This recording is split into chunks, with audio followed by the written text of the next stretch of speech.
காஞ்சிபுரம் ஸ்ரீ வரதராஜ பெருமாள் கோவிலில் தை தெப்போற்சவத்தின் 3ஆம் நாளில் சுவாமி ரம்யமான அலங்காரம் கொண்டு வாசனை மலர்களால் அலங்கரிக்கப்பட்டிருந்த தெப்பத்தில் காட்சி தந்து பவனி வர பக்தர்கள் தரிசனம் செய்தனர்.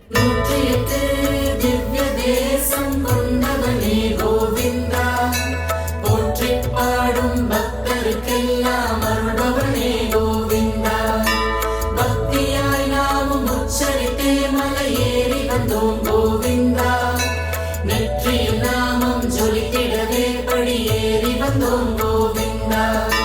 தொல்லைகள் தீர எல்லைகள் எல்லாம் கடந்து வந்தோம் கோவிந்தா. செல்வங்கள் பெற்று மகிழ்ந்திடவே நடந்து வந்தோம்